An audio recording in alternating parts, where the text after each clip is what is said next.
Hello everyone, कैसे आप सभी ऑफिसर्स डॉट इन्फॉर्मेशन के ऑफिशियल यूट्यूब चैनल में आप सभी का वेलकम है। जितने भी कैंडिडेट्स एस्पायरेंट्स हमारे साथ में कनेक्ट हो गए हैं भाई, सभी को गुड इवनिंग और आप सभी का वेलकम है। एक बार जल्दी से कंफर्म कर दीजिए, क्या आप सभी को ऑडियो वीडियो ठीक है, ऑडिबल है, विजिबल है? अगर आप देखोगे अभी आपका जीआईबी का एग्जाम मई 2023 में होने वाला है, मई 2024 में होने वाला है। 23 तो अब खत्म हो जाएगा, है ना। उसके बाद 2024 आएगा, मई 2024 में एग्जाम होगा। रजिस्ट्रेशन आपके मार्च में स्टार्ट हो जाते हैं, है ना। मार्च मंथ में आपके रजिस्ट्रेशन शुरू हो जाते हैं और रजिस्ट्रेशन स्टार्ट होने के बाद में सिलेबस को कंप्लीट करने का टाइम मिलता नहीं है, ठीक है। तो आपको अपनी जो प्रिपरेशन है वो आज से ही स्टार्ट करनी होगी, तभी जाकर आप अपना सिलेबस कंप्लीट कर पाएंगे। और एग्जाम को पास करने के लिए आज के टाइम में, आज के समय में सिलेबस को कंप्लीट करना, पूरा सिलेबस पढ़ना बहुत जरूरी है। अगर आप 100 मार्क्स की प्रिपरेशन करके जाओगे तब जाकर आपको 50 मार्क्स मिलेंगे, ठीक है। उसी को लेकर RBWM retail banking and wealth management की जो क्लासेस हैं, हमने मोस्ट इंपोर्टेंट क्वेश्चन की जो क्लासेस हैं वो आज से स्टार्ट कर दी हैं आपके लिए। तो मॉड्यूल ए के जो क्वेश्चन हैं, मोस्ट इंपोर्टेंट क्वेश्चन आज हम आपके साथ में डिस्कस करेंगे। और आज से जो आपकी क्लास 1 है वो स्टार्ट हो चुकी है, प्रॉपर जो क्लासेस हैं वो स्टार्ट हो चुकी हैं। और इसको लेकर जो पेड क्लासेस हैं, पेड बैच है, वो भी आपका स्टार्ट हुआ है। तो उन क्लासेस को भी आप रेगुलर बेसिस पर देखना स्टार्ट कर दीजिए। चलिए सबसे पहले हम बात करेंगे यूनिट 1 को लेकर, है ना। RBWM retail banking and wealth management की जो यूनिट 1 है, उस यूनिट 1 से किस टाइप के क्वेश्चंस बनते हैं एग्जाम में। क्योंकि यहां पर मंडे को, है ना, मंडे से जो आपकी क्लासेस स्टार्ट हो रही हैं, है ना, अगर आप देखोगे मंडे से आपकी लेक्चर नंबर 1 से पेड क्लासेस शुरू होने जा रही हैं। और जो हम वहां पर यूनिट नंबर 1 आपके साथ में डिस्कस करेंगे, ठीक है, उस यूनिट नंबर 1 से किस टाइप के जो क्वेश्चंस हैं वो यहां पर देखने को मिलेंगे। यूनिट नंबर 1 से कैसे किस टाइप के क्वेश्चंस आएंगे, तो उसी से क्वेश्चन नंबर 1 आपके सामने स्क्रीन पर है। Advantage of retail banking include. जब हम रिटेल बैंकिंग के एडवांटेज की बात करते हैं तो रिटेल बैंकिंग के एडवांटेज में इनमें से किसको इंक्लूड किया जाएगा। ऑप्शन नंबर ए कहता है risk is less as client base is large, है ना। क्लाइंट बेस बहुत बड़ा है यहां पर, इसलिए जो रिस्क है वो कम रहता है, क्योंकि रिस्क डाइवर्सिफाइड हो जाता है। जहां पर हम किसी एक कस्टमर को लोन प्रोवाइड कर रहे हैं वहां पर रिस्क ज्यादा है, और जहां पर हम बहुत सारे कस्टमर को लोन प्रोवाइड कर रहे हैं, लार्ज नंबर ऑफ कस्टमर को लोन प्रोवाइड कर रहे हैं, अगर इसमें से एक तो डिफॉल्ट कर भी गया, है ना, तो पूरे पोर्टफोलियो के ऊपर कोई असर नहीं पड़ेगा यहां पर। तो ये इसका एडवांटेज है, ये एडवांटेज में काउंट हो जाएगा। उसके बाद में second, income is relatively more as spread is more, ठीक है। अगर आप देखोगे यहां पर जो इनकम है, इनकम यहां पर ज्यादा होती है। जैसे कस्टमर से जब आप सेविंग डिपॉजिट एक्सेप्ट करते हैं तो कस्टमर को 3% के आसपास आप इंटरेस्ट पे करते हैं यहां पर। लेकिन वहीं पर जब कस्टमर को लोन प्रोवाइड करोगे, कस्टमर को लोन दोगे, तो वहीं पर जो रेट ऑफ इंटरेस्ट है वो 9% चार्ज करेंगे। तो बीच का डिफरेंस कितना हुआ? आप कहोगे कि बीच का जो डिफरेंस है वो 6% का है, 6% का बीच में डिफरेंस है। तो जो 6% का बीच में डिफरेंस है इसी को बोलते हैं स्प्रेड, है ना। और यहीं से ये जो 6% है, यहीं से बैंक के प्रॉफिट निकल कर आते हैं, एडवांटेज निकल कर आते हैं। तो स्प्रेड जितना बड़ा होगा प्रॉफिट उतने ही ज्यादा होंगे यहां पर। तो ये भी एडवांटेज है, ठीक है। ये भी यहां पर बैंक के बेनिफिट्स में आएगा, ये भी बैंक के फायदे में आएगा। उसके बाद में stable model with less volatility. यहां पर जो वॉलेटिलिटी है वो क्या है? कम है, लेस है, और स्टेबल है। यहां पर जो रिटेल कस्टमर है वो बहुत जल्दी जल्दी बैंक स्विच नहीं करता, बहुत जल्दी जल्दी अपने बिजनेस को स्विच नहीं करता। तो यहां पर हमारा सी वाला ऑप्शन भी करेक्ट हो जाएगा, सी भी एकदम ठीक है। तो इसमें हम किसके ऊपर टिक कर देंगे? D, all of the above. तो तीनों ही स्टेटमेंट हमारी यहां पर करेक्ट हो जाएंगे। चलो एक और क्वेश्चन और यहां पर देखिए, है ना। इस तरीके से ईच एंड एवरी क्वेश्चंस को अटेम्प्ट करते जाएंगे तो एग्जाम में आपको अच्छा खासा जो एडवांटेज है वो यहां पर मिलने वाला है, ठीक है। एग्जाम में आप बड़े आराम से जो क्वेश्चंस हैं उनको इजीली क्रैक कर लोगे, बड़े आराम से आप इन क्वेश्चंस को अटेम्प्ट कर लेंगे। चलिए अगला क्वेश्चन, क्वेश्चन नंबर 2 आपके सामने स्क्रीन पर है। इसको देखिए, which one of the following is not an advantage of retail banking. इनमें से कौन सा, यहां पर इनमें से कौन सा है जो रिटेल बैंकिंग का एडवांटेज नहीं है, या इनमें से कौन सा रिटेल बैंकिंग के एडवांटेज में जिसको नहीं रखेंगे। ऑप्शन है ना, ऐसा क्वेश्चन एग्जाम में कई बार घुमा देता है, देखो ध्यान से, एक बार पढ़िए और बताइए इसमें हमें कहां पर टिक करना चाहिए।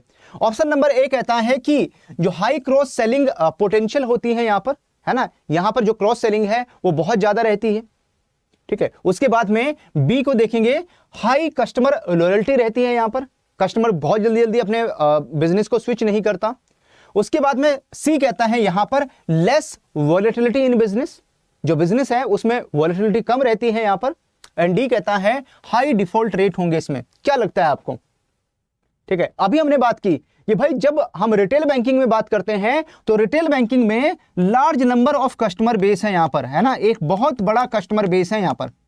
अगर आप यहां पर देखोगे एक बहुत बड़ा कस्टमर बेस है, और इस कस्टमर बेस में अगर यहां पर, है ना, बहुत सारे कस्टमर को हमने लोन दिया है, कोई एक या दो डिफॉल्ट भी कर गया तो ज्यादा फर्क नहीं पड़ता, यहां पर ज्यादा लोग डिफॉल्ट नहीं करते हैं, ठीक है।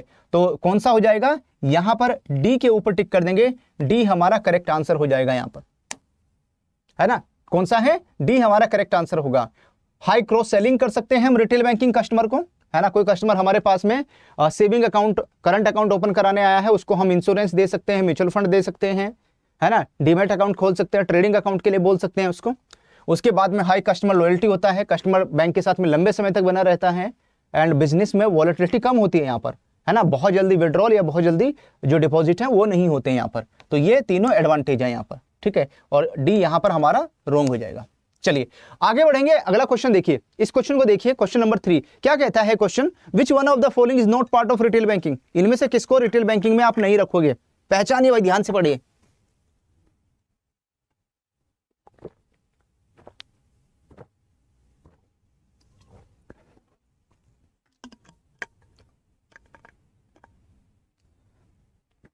इनमें से कौन सा है जो यहां पर रिटेल बैंकिंग का पार्ट नहीं है? Which one of the following is not part of the retail banking? इनमें से कौन सा यहां पर रिटेल बैंकिंग का पार्ट नहीं है? ऑप्शन नंबर ए कहता है कि जो इंटरनेट बैंकिंग है वो इसका पार्ट नहीं है, बी कहता है मोबाइल बैंकिंग इसका पार्ट नहीं है, C providing term loan for the project, या डी यहां पर क्रेडिट कार्ड जो फैसिलिटी है वो इसका पार्ट नहीं है। रिटेल बैंकिंग में किसको नहीं रखोगे यहां पर? तो भाई ध्यान दीजिएगा, जो कंपनीज, फर्म, ऑर्गेनाइजेशंस होती हैं वो अपने बड़े बड़े जो प्रोजेक्ट हैं उनको स्टार्ट करती हैं, है ना, उनकी तरफ से क्या किया जाता है? उनकी तरफ से अपने बड़े बड़े जो प्रोजेक्ट हैं उनको स्टार्ट किया जाता है।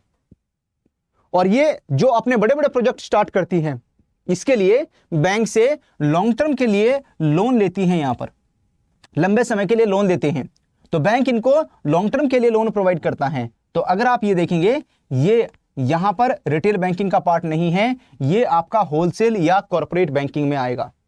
तो इसमें हम किसके ऊपर टिक करेंगे? सी के ऊपर टिक कर देंगे।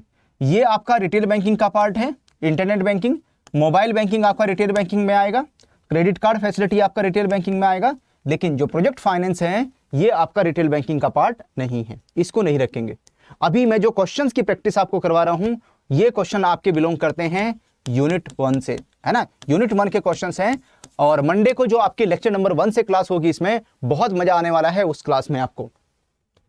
आफ्टर आउटब्रेक ऑफ कोविड-19 वाली सिचुएशन हमारे कंट्री के अंदर, पूरी दुनिया के अंदर अराइज हुई, और जिसकी वजह से जो इकोनॉमीज है वो एकदम क्लोज होगी, है ना, कंट्री के अंदर, देश के अंदर लॉकडाउन लग गया यहाँ पर, है ना। और जब लॉकडाउन वाली सिचुएशन लगी कंट्री के अंदर तो लोग बैंक ब्रांच में जाकर बैंकिंग नहीं कर पा रहे थे, लोगों को बैंकिंग फैसिलिटीज के लिए यहाँ पर, है ना, क्योंकि जो बैंक ब्रांच है उसमें भी यहाँ पर काफी सख्त जो नियम है वो रखे गए थे कि सो दैट कोविड-19 को स्प्रेड होने से बचाया जा सके।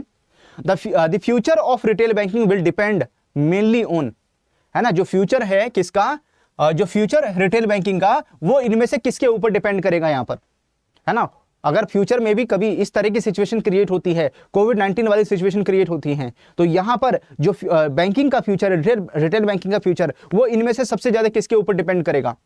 ब्रांच बैंकिंग के ऊपर डिपेंड करेगा, यहाँ पर ब्रिक एंड मोटर बैंकिंग के ऊपर डिपेंड करेगा, डिजिटल बैंकिंग के ऊपर डिपेंड करेगा, या नन ऑफ दी अबव। तो इसमें ए बी सी डी में से हम कहां पर टिक करें सो दैट हमें करेक्ट आंसर मिले इसमें? जब लॉकडाउन वाली सिचुएशन हमारे कंट्री के अंदर अराइज हुई तो उस टाइम पर बहुत सारे लोग अपनी बैंकिंग की जरूरतों को पूरा करने के लिए किसका इस्तेमाल कर रहे थे? उस टाइम पर जो यूज कर रहे थे, इस्तेमाल कर रहे थे, वो यहां पर डिजिटल बैंकिंग को यूज कर रहे थे, है ना। किसका इस्तेमाल कर रहे थे? डिजिटल बैंकिंग का यहां पर यूज कर रहे थे, इसका इस्तेमाल कर रहे थे। तो इसमें हम किसके ऊपर? सी के ऊपर टिक करेंगे। सी हमारा करेक्ट आंसर होगा इस क्वेश्चन को लेकर, क्वेश्चन नंबर 4। चलिए आते हैं हम लोग क्वेश्चन नंबर 5 की तरफ मूव करेंगे। क्वेश्चन नंबर 5 क्या कहता है यहां पर, आइए इसको समझ लेते हैं हम लोग। Question number 5, the proportion of housing loan in retail loan segment is more than. अगर आप देखोगे जो हाउसिंग लोन का प्रोपोर्शन है, हाउसिंग लोन का परसेंटेज जो रिटेल लोन सेगमेंट है उसमें कितना है यहां पर, कि भाई मोर देन 50% है, मोर देन 60% है, मोर देन 75% है, या मोर देन 45% है। Select the most appropriate answer. जब रिटेल लोन सेगमेंट में देखेंगे, रिटेल में जितने भी लोन दिए जाते हैं उसमें सबसे बड़ा जो पोर्शन है वो किसका? हाउसिंग लोन का है। बैंक सबसे ज्यादा यहां पर हाउसिंग लोन डिस्ट्रीब्यूट करते हैं। तो अगर आप यहां पर प्रोपोर्शन में देखेंगे वो कितना हो जाएगा, ठीक है, तो दैट इज 50%, मोर देन 50%, 50% से ज्यादा जो पोर्शन है वो किसका है? यहां पर हाउसिंग लोन का है। जैसे रिटेल लोन में हम कस्टमर को यहां पर होम लोन देते हैं, हम कस्टमर को एजुकेशन लोन देते हैं, है ना। उसके बाद में व्हीकल लोन देते हैं हम कस्टमर को, पर्सनल लोन देते हैं हम कस्टमर को, है ना। ये डिफरेंट डिफरेंट टाइप के हम कस्टमर को लोन प्रोवाइड करते हैं। तो इसमें जो सबसे बड़ा पोर्शन है वो किसका है? हाउसिंग लोन का है। मोर देन 50% का इसका यहां पर वेटेज है। चलिए, अच्छा, एग्जाम में इस तरह का, इस लेवल का एक क्वेश्चन आया था, है ना। इस तरह के जो क्वेश्चन है एग्जाम में, आरबीडब्ल्यूएम में इस तरह के जो क्वेश्चंस हैं वो यहां पर पूछे जा रहे हैं। इस टाइप के जो क्वेश्चंस है एग्जाम में आ रहे हैं। तो एक क्वेश्चन आपके सामने स्क्रीन पर आया है और इस क्वेश्चन को पढ़िए, बताइए इसमें आंसर क्या होगा, ठीक है। इसमें यहां पर इस क्वेश्चन का आंसर क्या होगा। तो क्वेश्चन क्या कहता है, question number 1, read the following statement carefully and choose the incorrect ones in relation to the retail banking, है ना। अगर आप किसको? रिटेल बैंकिंग को ध्यान में रखोगे, अगर यहां पर रिटेल बैंकिंग को ध्यान में रखा जाए तो जो स्टेटमेंट है उनको हमें यहां पर ध्यान से पढ़ना है और इनमें से कौन सी जो इनकरेक्ट है, कौन सी स्टेटमेंट गलत है, यहां पर रॉन्ग है, उस स्टेटमेंट को हमें फाइंड आउट करना है, उसको चूज करना है। हमारे पास में 4 स्टेटमेंट है। पहली स्टेटमेंट क्या कहती है? पहली स्टेटमेंट डिफाइन करती है retail banking is a banking service that is geared primary towards individual investors, है ना। रिटेल बैंकिंग वो है जो यहां पर इंडिविजुअल इन्वेस्टर से रिलेट करती है, यहां पर, है ना। जो भी इंडिविजुअल इन्वेस्टर है उससे यहां पर रिलेट करेगा, है ना, उससे बिलोंग करेगा ये। उसके बाद में सेकंड कहता है, यहां पर जो सेकंड स्टेटमेंट है वो क्या डिफाइन करती है कि retail banking is usually made available by cooperative banks. And third कहता है कि जो रिटेल बैंकिंग है, retail banking provide a wide range of personal banking services including offering savings and other जो ऑपरेटिव अकाउंट्स हैं, बिल पेइंग सर्विसेज हैं, as well as debit and credit cards हैं। 4 कहता है through retail banking consumers may also obtain mortgage and personal loan, although retail banking is for the most part mass market driven, many retail banking जो product हैं may also extend to medium and large size businesses. इनमें से कहां पर टिक करें? तो option number A कहता है कि फर्स्ट एंड जो सेकंड स्टेटमेंट है वो यहां पर इनकरेक्ट है। फर्स्ट, सेकंड एंड फोर्थ जो इन्वेस्टमेंट स्टेटमेंट है वो इनकरेक्ट है। 2, 3 एंड 4 जो स्टेटमेंट है वो इनकरेक्ट है, या 2 एंड जो 4 स्टेटमेंट है वो यहां पर इनकरेक्ट है। तो इन चारों में से हम किसके ऊपर टिक करें यहां पर, ठीक है। तो इनमें से कौन सा है? तो अगर आप देखोगे स्टेटमेंट 1, स्टेटमेंट 2 एंड स्टेटमेंट 4, ये स्टेटमेंट 1 गलत है। यहां पर retail banking is banking service that geared primary towards individual investor, यहां पर इंडिविजुअल इन्वेस्टर से इसका मतलब नहीं है यहां पर, है ना। इसका जो मीनिंग है वो किससे बिलोंग करता है? Individual customer. रिटेल बैंकिंग में जो मेन फोकस रहता है वो किसके ऊपर? इंडिविजुअल कस्टमर के ऊपर फोकस रहता है। उसके बाद में retail banking is usually made available by the cooperative bank, है ना। ओनली कोऑपरेटिव बैंक ही इसमें पार्टिसिपेट नहीं करते, है ना। यहां पर पब्लिक सेक्टर बैंक भी आ जाते हैं, है ना। मैक्सिमम जो पब्लिक सेक्टर बैंक हैं वो इसमें पार्टिसिपेट करते हैं। तो दिस स्टेटमेंट ऑल्सो रॉन्ग। उसके बाद में अगर आप देखोगे रिटेल बैंकिंग एंटिटी जो एंटिटीज हैं provide a wide range of personal banking services, जिसमें यहां पर बिल पेइंग सर्विसेज हैं, है ना, अदर अकाउंट्स हैं, सेविंग्स हैं, as well as debit card, credit card, तो दैट इज करेक्ट, ये सही है यहाँ पर, इसमें कोई दिक्कत नहीं है यहाँ पर, थर्ड ठीक है। थ्रू रिटेल बैंकिंग कंज्यूमर में also obtain mortgage and personal loan, although retail banking is for most of the part of mass market driven, many retail banking product में also extend to medium and large size business. तो यहां पर medium और large size business के लिए retail banking नहीं होती, तो यहां स्टेटमेंट रॉन्ग है ना। जो स्मॉल, जो यहां पर माइक्रो एंड स्मॉल बिजनेसेस हैं, माइक्रो एंड स्मॉल बिजनेसेस को आप रिटेल बैंकिंग में रख सकते हैं, लेकिन मीडियम और लार्ज बिजनेसेस को आप रिटेल बैंकिंग में नहीं रखेंगे, इसलिए ये स्टेटमेंट भी रॉन्ग हो जाती हैं। तो यहां पर सिर्फ एक ही स्टेटमेंट आपकी जो करेक्ट है, दैट इज थर्ड नंबर की। तो इसलिए हम किसमें, इसमें बी के ऊपर टिक करेंगे, बी हमारा करेक्ट होगा। चलिए एक और क्वेश्चन दिखाता हूं मैं आपको ऐसा ही, what does retail banking provide, है ना, क्वेश्चन है ऊपर, जो रिटेल बैंकिंग है वो क्या प्रोवाइड करती है, what does retail banking provide. तो यहां पर भी हमारे पास में 4 स्टेटमेंट है, ये एग्जाम लेवल के क्वेश्चंस हैं। अब की बार एग्जाम में इस टाइप के क्वेश्चंस एग्जाम में देखने को मिले, ऐसे जो क्वेश्चंस हैं अब की बार एग्जाम में आए थे। तो यहां पर अगर आप देखोगे, services offered include saving and current account, mortgage, personal loan, debit और credit card and certificate of deposits, retail banking में प्रोवाइड करते हैं। सेकंड स्टेटमेंट कहती है retail banks can be local community banks और division of large commercial banks. Third कहता है in the digital age many fintech companies can provide all of the same services as retail bank through internet platform and smartphone apps. उसके बाद में अगर आप देखोगे fourth, while retail banking services are provided to individual in the general public, corporate banking services are only provided to small or large companies and corporate bodies। तो भाई जब retail banking में देखेंगे इसमें क्या प्रोवाइड करेंगे, तो सारी चीजें आ जाएंगी यहां पर, है ना, 1 2 3 4 सब है इसमें, ठीक है। तो यहां पर saving, current account, mortgage, personal loan, debit card, credit card, certificate of deposit भी इंडिविजुअल परचेज कर सकता है, ठीक है। उसके बाद में जो रिटेल बैंकिंग है can local community banks and division of the large commercial bank, यहाँ पर डिजिटल एज में जो फिनटेक कंपनीज हैं वो भी यहाँ पर सर्विसेज प्रोवाइड कर रही हैं इंटरनेट प्लेटफॉर्म, स्मार्टफोन ऐप्स के थ्रू। यहाँ पर retail banking services provide individual in general public, corporate banking services to only provided to small और large companies and corporate bodies, ठीक है। तो यहाँ पर जो कॉर्पोरेट बैंकिंग है वो किसके लिए है, यहाँ पर स्मॉल एंड जो लार्ज कंपनीज हैं, कॉर्पोरेट है, उसके लिए है यहाँ पर। लेकिन जो इंडिविजुअल के लिए है वो क्या है, यहाँ पर जो बैंकिंग सर्विसेज है इंडिविजुअल को, जनरल पब्लिक को प्रोवाइड करते हैं, वो रिटेल बैंकिंग का पार्ट हो जाएगा यहाँ पर, है ना। तो चारों ही स्टेटमेंट करेक्ट हैं, कोई दिक्कत नहीं है। चलिए आगे बढ़ेंगे, अगला क्वेश्चन, इस क्वेश्चन को देखिए, ये क्वेश्चन क्या कहता है, वीडियो को लाइक जरूर कर लेना सो दैट सारे क्वेश्चंस आपके अकाउंट में सेव हो जाएं, और इन क्वेश्चंस को जब भी आप रिवाइज करना चाहें रिवीजन पर्पस के लिए, ऑल, है ना, ऑल द क्वेश्चंस, जो सभी क्वेश्चंस है वो आपके लिए अवेलेबल रहने चाहिए। Which among the following is not A correct characteristics of retail banking. अगर आप देखोगे इनमें से कौन सा यहां पर रिटेल बैंकिंग का कैरेक्टरिस्टिक्स नहीं है, उसकी विशेषताओं में नहीं आता, तो यहां पर भी आपके पास में 4 ऑप्शंस हैं, चारों को ध्यान से देखेंगे समझ में आ जाएगा आपको कि कौन सी जो विशेषता है वो यहां पर इसमें नहीं है। ऑप्शन नंबर ए कहता है banking facilities are targeted at individual customer और स्मॉल ऑर्गेनाइजेशंस, यहां पर meet the need of a large number of customer with well diversified portfolio, it is focused towards the mass market segment covering a large population of individual and non individual entities. उसके बाद में it offers identical liability assets and plethora of services product to the various customer categories. तो भाई किसके बारे में पूछा गया है कि रिटेल बैंकिंग में इनमें से कौन सा ऑप्शन है जो इसकी खासियत को नहीं बताता, है ना, जो इसकी खासियत को डिफाइन नहीं करता। यहां पर देखिए, यहां पर जो ऑप्शन नंबर डी है वो हमारा रॉन्ग हो जाएगा। क्यों?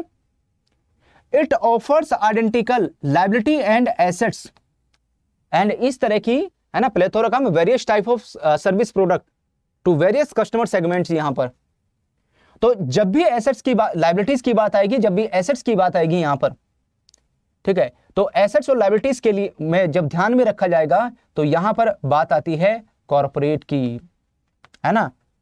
जो वेरियस कस्टमर सेगमेंट है उसमें यहां पर कौन जो बड़े बड़े कॉर्पोरेट्स हैं वो भी आ जाते हैं यहां पर। तो अगर मोस्ट अप्रोप्रिएट आंसर को टिक करने की बात आएगी तो डी के ऊपर टिक करेंगे हम यहां पर।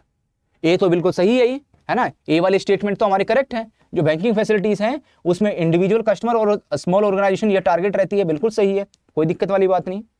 यहाँ पर जो लार्ज नंबर ऑफ कस्टमर हैं उनके ऊपर फोकस रहता है, उनकी जरूरतों को पूरा मीटअप करते हैं यहाँ पर, एंड अपने पोर्टफोलियो को डाइवर्सिफाइड करते हैं, बी भी हमारा बिल्कुल सही है यहाँ पर। Focus towards the mass market segment, है ना। रिटेल बैंकिंग में नंबर ऑफ कस्टमर बहुत ज़्यादा होते हैं यहाँ पर, लार्ज पॉपुलेशन होती है इंडिविजुअल्स की यहाँ पर, या कुछ नॉन इंडिविजुअल एंटिटीज भी आ जाती हैं यहाँ पर, जैसे छोटे छोटे स्मॉल बिजनेस वगैरह हैं, ठीक है, उसके ऊपर फोकस रहता है। तो ए बी सी तो सही है, लेकिन जब मोस्ट अप्रोप्रिएट को टिक करेंगे तो यहाँ पर हम डी के ऊपर टिक कर सकते हैं। चलो एक और क्वेश्चन दिखाता हूं, और ये आज का सेकंड लास्ट क्वेश्चन रहेगा। जो क्वेश्चन अभी आपके सामने स्क्रीन पर आया है ये आज का सेकंड लास्ट क्वेश्चन है। इसको देखिए, बताइए इसमें हम कहां पर टिक करें। विच अमंग द फॉलोइंग, है ना, इनमें से form A part of constraints in the retail banking, इनमें से कौन सा है जो यहां पर रिटेल बैंकिंग के कंस्ट्रेंट्स में आएगा, है ना। कंस्ट्रेंट्स का मतलब है एक तरीके से डिसएडवांटेज, है ना। अगर आप देखोगे रिटेल बैंकिंग का इनमें से कौन सा डिसएडवांटेज है या कौन सा कंस्ट्रेंट्स है यहां पर, तो यहां पर भी आपके पास में कितनी है, 5 स्टेटमेंट है आपके पास में, पांचों को ध्यान से पढ़ना पड़ेगा तब आपको आंसर मिलेगा।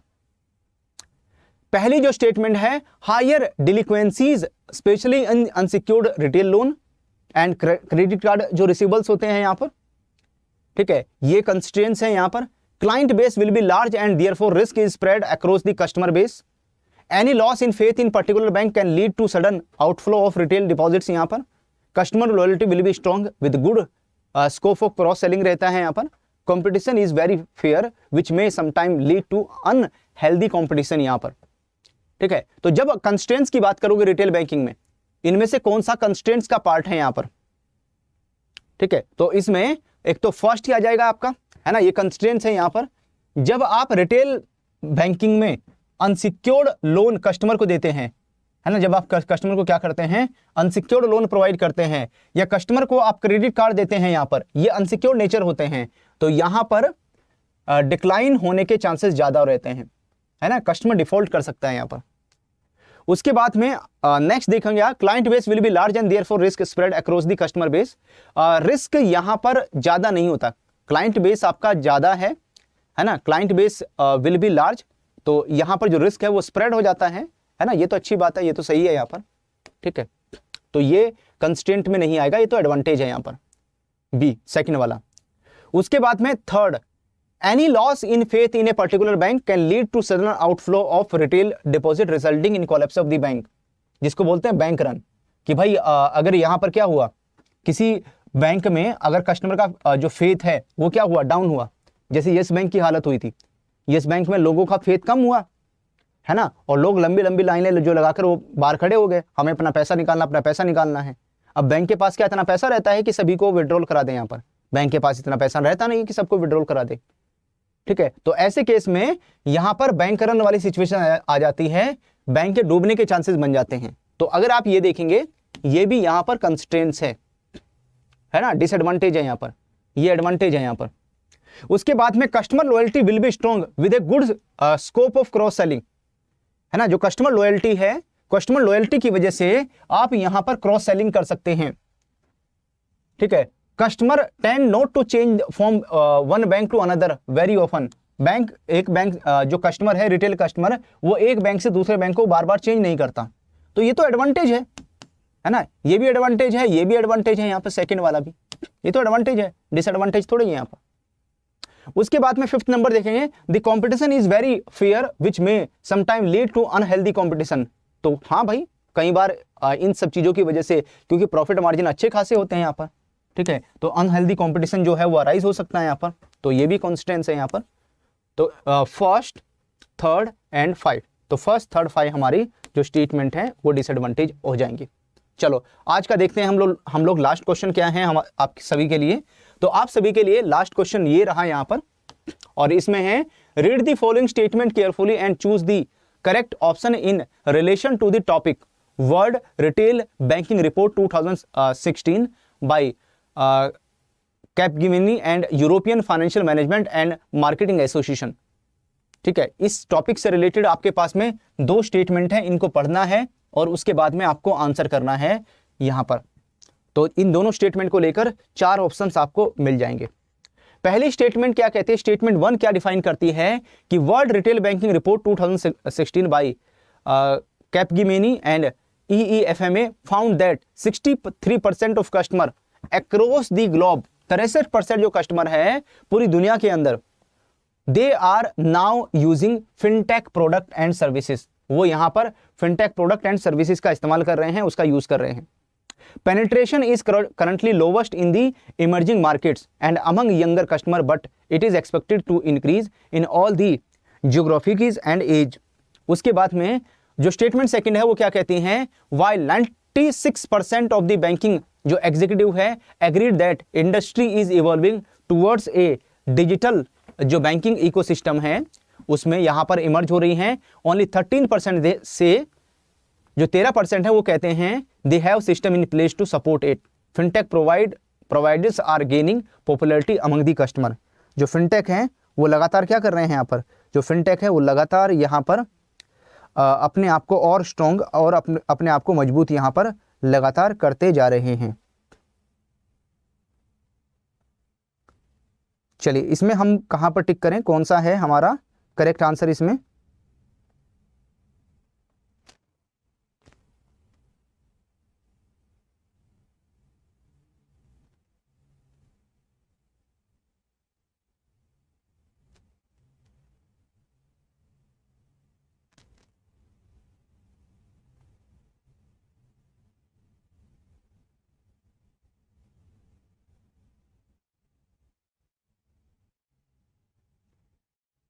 कौन सी स्टेटमेंट करेक्ट हो जाएगी इसमें, तो यहां पर statement 1 is correct and statement second is incorrect. B कहता है स्टेटमेंट फर्स्ट इनकरेक्ट है, स्टेटमेंट सेकंड इनकरेक्ट है। सी कहता है both statement are correct, both statement are incorrect. इसमें हमें कहां पर टिक करना चाहिए, और ये आज का लास्ट क्वेश्चन भी रहेगा आप सभी के लिए। तो भाई यहां पर हम किसके ऊपर, बी के ऊपर टिक करेंगे। जो स्टेटमेंट 1 है that is incorrect, statement 1 incorrect है, लेकिन जो स्टेटमेंट सेकंड है वो यहां पर करेक्ट हो जाएगी।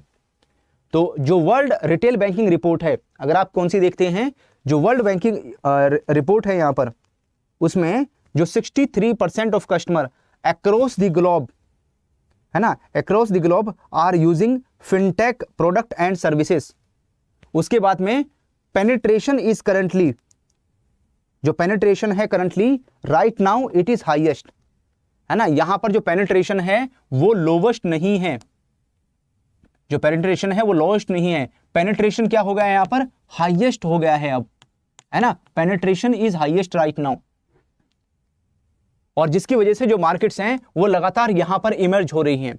तो ये स्टेटमेंट हमारी रॉन्ग हो जाएगी। यहां पर लोवेस्ट की जगह क्या होना चाहिए, यहां पर लोवेस्ट की जगह हाईएस्ट होना चाहिए। ये स्टेटमेंट हमारी करेक्ट है सेकंड वाली, इसमें कोई दिक्कत नहीं। तो दीज आर दी 10 क्वेश्चंस, है ना, यहां पर ये 10 क्वेश्चन हैं। इन सभी 10 क्वेश्चंस को अटेम्प्ट करके आपने कितना स्कोर किया है मेरे साथ में शेयर कीजिए यहां पर।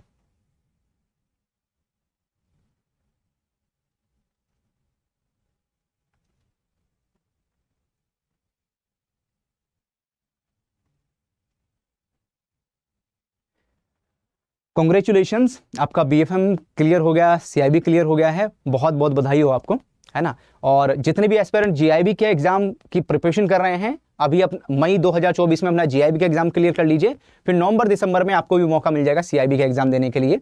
तो आप भी अपना सीआईबी का exam first attempt single time में क्लियर कर लीजिएगा। जीआईबी का एग्जाम क्लियर करोगे, सीआईबी का एग्जाम क्लियर करने से तो आपके जो इंक्रीमेंट है वो लग जाते हैं, और इंक्रीमेंट लगने से काफी मॉनेटरी बेनिफिट मिलता है। जो अदर बेनिफिट है वो तो मिलते हैं, मॉनेटरी बेनिफिट भी काफी अच्छा मिलता है यहां पर। ओके, चलो बहुत बढ़िया। जीआईबी का जो रिजल्ट है वो कब डिक्लेयर होगा, जो एग्जाम हुआ था अक्टूबर में, है ना, उसका। तो यहां पर इंस्टीट्यूशन की तरफ से कहा गया है कि जो दिसंबर मंथ का सेकेंड वीक है, दिसंबर मंथ के सेकेंड वीक में यहां पर आपका जो रिजल्ट है वो डिक्लेयर हो जाएगा, है ना। सेकेंड वीक के लिए उन्होंने बोला है, यहां पर सेकेंड वीक में आ जाएगा, मुझे लगता है विद इन 1 वीक एक हफ्ते के अंदर अंदर आपका रिजल्ट डिक्लेयर हो जाएगा। हेलो एवरीवन, कैसे हैं आप सभी। ऑफिसर्स अडल्ट इन्फोर्समेंट के ऑफिशियल यूट्यूब चैनल में आप सभी का वेलकम है। जितने भी कैंडिडेट्स एस्पायरेंट्स हमारे साथ में कनेक्ट हो गए हैं भाई, सभी को गुड इवनिंग और आप सभी का वेलकम है। लक्ष्य जीआईबी में 2024 में आरबीडब्ल्यूएम की क्लास नंबर 2 है और जीआईबी का आज से बिल्कुल नया बैच भी स्टार्ट होने जा रहा है। अगर आप टारगेट कर रहे हैं कि हमारा मई 2024 में जीआईबी के exam first time single time में क्लियर हो जाए, तो ये क्लासेस भी आपके लिए बहुत इंपॉर्टेंट है। और जीआईबी के महापैक 2.0 में जो आपको लाइव क्लासेस प्रोवाइड की जा रही हैं, topic wise question, full length mock test और ई बुक्स जो प्रोवाइड की जा रही हैं, वो भी यहाँ पर वेरी इंपॉर्टेंट है, क्योंकि वहां पर आप सभी को एग्जाम लेवल की जो प्रिपरेशन है वो करवाई जा रही है। तो जेआईबी में 2024 आरबीडब्ल्यूएम मोस्ट इंपोर्टेंट क्वेश्चंस हम आपके साथ में मॉड्यूल ए के डिस्कस करने वाले हैं। एंड ये क्लास नंबर 2 है। सभी क्वेश्चंस को ध्यान से पढ़ना है और ईच एंड एवरी क्वेश्चंस को अटेम्प्ट करने के बाद में मेरे साथ में अपना जो आंसर है वो आप शेयर करते चलिएगा। ओके, एंड वीडियो को लाइक जरूर कर लेना सो दैट सभी क्वेश्चंस आपके अकाउंट में सेव हो जाएं। फ्यूचर में एग्जाम से पहले जब भी आप इन क्वेश्चंस को रिवाइज करना चाहें, रिवीजन पर्पस के लिए ये सभी क्वेश्चंस आपके पास अवेलेबल रहने चाहिए। पहला क्वेश्चन आपके सामने स्क्रीन पर है एंड बड़ा ही अच्छा क्वेश्चन है। यहाँ पर ये क्वेश्चन है, how is pure retail banking generally define. अगर यहाँ पर रिटेल बैंकिंग को, प्योर रिटेल बैंकिंग को डिफाइन करने की बात आती है, तो प्योर रिटेल बैंकिंग को हम कैसे डिफाइन करेंगे। ऑप्शन नंबर ए कहता है, service offered exclusively network individuals. B कहता है, provision of banking services primarily to small and medium size businesses. C कहता है, provision of mass market banking services exclusively to private individuals and banking services provided strictly to corporate bodies. यहाँ पर तो pure retail banking में किस चीज के ऊपर फोकस करते हैं, कहां पर ध्यान दिया जाता है। तो भाई यहाँ पर जो मास मार्केट बैंकिंग है ना, जो मास मार्केट बैंकिंग है उसमें भी खास करके जो प्राइवेट इंडिविजुअल्स होते हैं, यानी मास मार्केट बैंकिंग में क्या होता है, समय जैसे बहुत सारी पॉपुलेशन है ना, बहुत पॉपुलेशन है और उस पॉपुलेशन बहुत सारे लोग हैं, बहुत सारे कस्टमर हैं यहाँ पर। ठीक है, इन कस्टमर्स को हम लोग टारगेट कर रहे हैं कि इन लोगों को टारगेट कर रही है कि हमारे कस्टमर बने। अब समय के साथ साथ क्या होता है, टाइम के साथ साथ यहाँ पर लोगों की जो इनकम है वो इंक्रीज होती चली जाती है, लोगों की जो इनकम है बढ़ती चली जाती है। एंड दीज पीपल ये एचएनआई की कैटेगरी में आ जाते हैं, हाई नेटवर्थ इंडिविजुअल की कैटेगरी में आ जाते हैं। ठीक है, ऐसा तो नहीं सबकी इनकम इस तरीके से इंक्रीज हो जाएगी, कुछ सिलेक्टेड लोगों की जो इनकम है वो इंक्रीज हो जाती है, बढ़ जाती है। तो ये इंडिविजुअल हो जाएंगे, तो इनको हम यहाँ पर जो स्पेशलाइज्ड सर्विसेज हैं वो ऑफर करेंगे, जो स्पेशलाइज्ड सर्विसेज है वो प्रोवाइड करेंगे यहाँ पर, है ना। एंड ये किसका पार्ट होगा, तो इसको जो प्राइवेट इंडिविजुअल है ना, मास मार्केट में से प्राइवेट इंडिविजुअल्स को एक्सक्लूसिवली जो सर्विस प्रोवाइड करेंगे वो यहाँ पर कहलाएगी pure retail banking. I think point सभी को क्लियर हो गया होगा, समझ में आ गया होगा। ऑप्शन नंबर जो फर्स्ट है वो क्यों रॉन्ग है, ऑप्शन नंबर पहला क्यों गलत है। Services offered exclusively to high net worth individual, तो इसमें डायरेक्टली हाई नेटवर्थ इंडिविजुअल नहीं आते। यहाँ पर मास मार्केट जो बैंकिंग है उसी में से प्राइवेट जो इंडिविजुअल्स हैं उनको सेलेक्ट किया जाता है, तो यहाँ पर हम डायरेक्टली हाई एचएनआई को टारगेट नहीं करते। ठीक है, तो ये मोस्ट अप्रोप्रिएट आंसर की कैटेगरी में नहीं आएगा। अगर मैं ऑप्शन नंबर ए की बात करूं तो पार्शियली करेक्ट हो जाएगा, लेकिन कंप्लीटली करेक्ट नहीं है। उसके बाद में provision of banking services primary to small and medium size businesses, तो मीडियम और जो medium size small size businesses की बात करूं, मीडियम साइज बिजनेस की बात करें, खास करके जो मीडियम साइज के बिजनेस है ना, वो कॉर्पोरेट बैंकिंग या होलसेल बैंकिंग का पार्ट रहते हैं। मीडियम साइज के बिजनेस, स्मॉल या माइक्रो और स्मॉल को तो आप रिटेल में कहीं ना कहीं लेकर आ सकते हो, लेकिन मीडियम साइज के जो बिजनेस है वो कॉर्पोरेट में चले जाते हैं, इसलिए ये ऑप्शन हमारा सही नहीं होगा। उसके बाद में अगर आप यहाँ पर देखेंगे, है ना, अगर आप देखेंगे यहाँ पर, ठीक है, अगर आप ऑप्शन नंबर डी को देखेंगे, banking services provided strictly to corporate bodies, है ना, जो कॉर्पोरेट बॉडीज हैं उनको यहाँ पर जो सर्विसेज हैं वो प्रोवाइड की जाएंगी, सर्विसेज ऑफर की जाएंगी यहाँ, ठीक है। That will be part of, वो किसका पार्ट हो जाएंगी यहाँ पर, that services provide to corporate bodies. तो यहाँ पर हम कॉर्पोरेट जो बॉडीज हैं उनको सर्विसेज ऑफर नहीं करते, है ना, उनको ये सर्विसेज डिलीवर नहीं करते। कॉर्पोरेट जो बॉडीज को जो भी बैंक की तरफ से सर्विसेज प्रोवाइड की जाती हैं, this is part of wholesale banking. ये किसका यहाँ पर होलसेल बैंकिंग का पार्ट हो जाएगा, ये रिटेल बैंकिंग का पार्ट नहीं है यहाँ पर। तो डी भी ऑप्शन हमारा फॉलो नहीं करेगा, इसलिए हम किसके ऊपर, सी के ऊपर टिक करेंगे, सी हमारा करेक्ट आंसर होगा। ये था हमारा क्वेश्चन नंबर 1। के बारे में जो हम डिस्कस कर रहे थे। चलो आ जाते हैं हम लोग क्वेश्चन नंबर 2 में। क्वेश्चन नंबर 2 क्या कहता है यहाँ पर? ये रहा question number 2। Which of the following services is not typically associated with retail banking? इनमें से कौन सी जो सर्विसेज हैं जो यहाँ पर रिटेल बैंकिंग के साथ में एसोसिएटेड नहीं है, है ना, जो रिटेल बैंकिंग के साथ में जुड़ा हुआ नहीं है यहाँ पर, इनमें से कौन सा है? ऑप्शन नंबर ए कहता है मॉर्गेज एंड पर्सनल लोन, इसका पार्ट नहीं है। बी कहता है लार्ज स्केल कॉर्पोरेट इन्वेस्टमेंट्स। सी कहता है डेबिट और क्रेडिट कार्ड सर्विसेज। डी कहता है saving and current accounts. A B C D में से कहाँ किसके ऊपर टिक करें हम लोग, सो दैट हमें करेक्ट आंसर मिले इस क्वेश्चन का भी। तो भाई रिटेल बैंकिंग में कौन सा एसोसिएटेड नहीं है यहाँ पर? जो लार्ज स्केल कॉर्पोरेट इन्वेस्टमेंट है ना, जो बड़ी बड़ी कंपनीज है वो किसका, होलसेल बैंकिंग या कॉर्पोरेट बैंकिंग का पार्ट होते हैं, ये इसका पार्ट नहीं होगा, ये नहीं आएगा। मॉर्गेज एंड पर्सनल लोन हम इंडिविजुअल को प्रोवाइड करते हैं, रिटेल बैंकिंग में इसको इंक्लूड करेंगे। डेबिट और क्रेडिट कार्ड जो सर्विसेज हैं हम इंडिविजुअल को प्रोवाइड करते हैं, इसको इंक्लूड करते हुए चलेंगे। सेविंग एंड करंट अकाउंट हम इंडिविजुअल कस्टमर को प्रोवाइड करते हैं, इनको भी हम इंक्लूड करते हुए चलेंगे।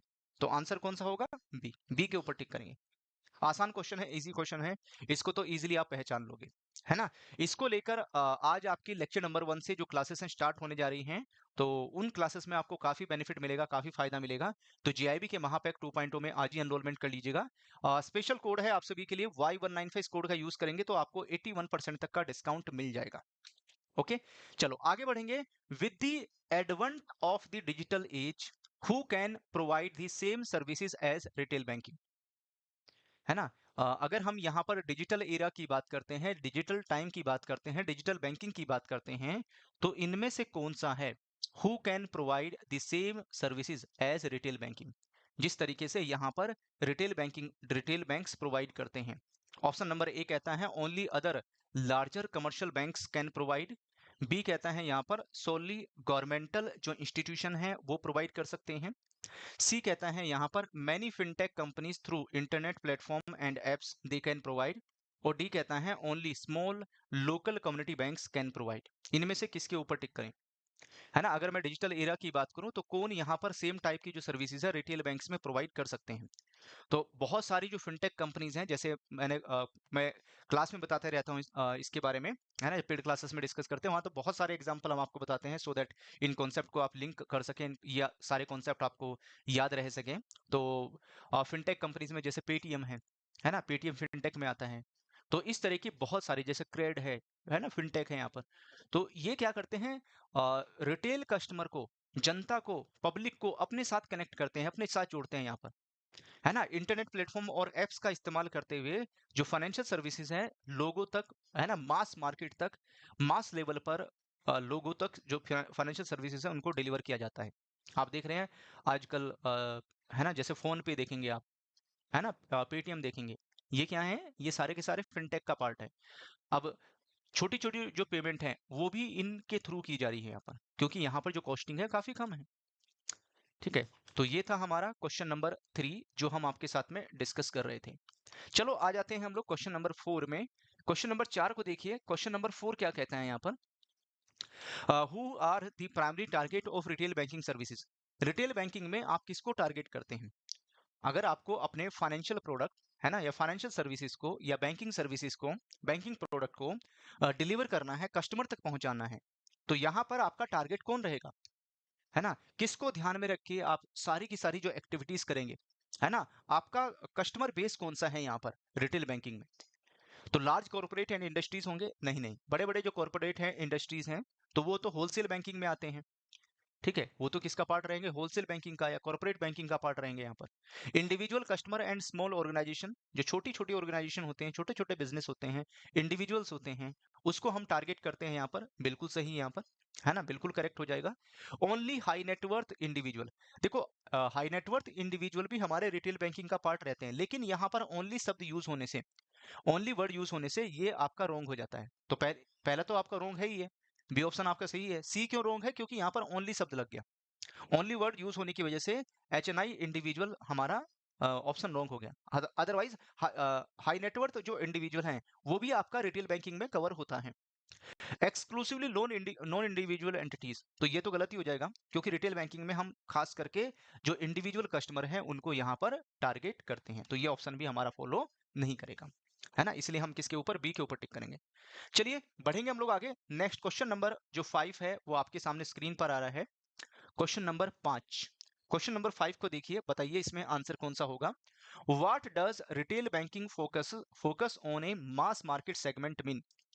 है ना, जो रिटेल बैंकिंग में किसके ऊपर फोकस किया जाता है, रिटेल बैंकिंग में फोकस करते हैं मास मार्केट सेगमेंट के ऊपर। तो जब यहाँ पर मास मार्केट सेगमेंट के ऊपर हम फोकस करेंगे तो इसका मीनिंग क्या है, इसका मतलब क्या है यहाँ पर, है ना, what is the meaning of it. तो ऑप्शन नंबर ए कहता है it caters to a selective population of high net worth individuals. B कहता है it target only small businesses, जो स्मॉल बिजनेस है उनको टारगेट करता है यहाँ पर। सी कहता है, अगर मैं सी ऑप्शन की बात करूं, it covers a large population of both individual and non individual entities. And option number D को आप देखेंगे, it strictly focuses on large corporations and multinational companies. तो who does retail banking focus on a mass market segment. ठीक है, तो इसमें आप कहां पर टिक करेंगे, इसमें हम सी के ऊपर टिक करेंगे, क्योंकि जो रिटेल बैंकिंग है उसमें मास मार्केट सेगमेंट का मतलब है कि जो पॉपुलेशन है ना, लार्ज पॉपुलेशन है यहाँ पर, चाहे वो इंडिविजुअल हो या नॉन इंडिविजुअल एंटिटीज, या ना जो छोटे छोटे बिजनेस हैं उनके ऊपर यहाँ पर फोकस रहता है। ठीक है, ए क्यों गलत है, it caters to a selective population of high net worth individual. क्या हम ओनली जो एचएनआई कस्टमर है सिलेक्टिवली उनको ही टारगेट करते हैं, नहीं, गलत है, रॉन्ग है यहाँ पर। ठीक है, it target only small businesses, कि ओनली छोटे छोटे बिजनेस को टारगेट करेंगे, नहीं। It covers a large population of both individual and non individual. तो यस, इंडिविजुअल और नॉन इंडिविजुअल में भी जो माइक्रो एंड स्मॉल बिजनेसेस हैं, छोटे छोटे बिजनेसेस हैं, जो एचएनआई हैं, है ना, उनको हम टारगेट करते हैं, उनको टारगेट करेंगे यहाँ पर। Strictly focus on large corporation, large corporation तो इसका पार्ट है ही नहीं। तो जब मोस्ट अप्रोप्रिएट आंसर को टिक करने की बात आएगी तो मोस्ट अप्रोप्रिएट आंसर कौन सा होगा यहाँ पर हमारा, सी के ऊपर टिक करेंगे, सी हमारा करेक्ट आंसर होगा। आई थिंक पहचान में आ गया होगा। चलो बढ़ेंगे हम लोग आगे। नेक्स्ट क्वेश्चन नंबर 6 की तरफ मूव करेंगे। क्वेश्चन नंबर 6 आपके सामने स्क्रीन पर आ रहा है। तो which of the following is not a delivery model for retail banking services.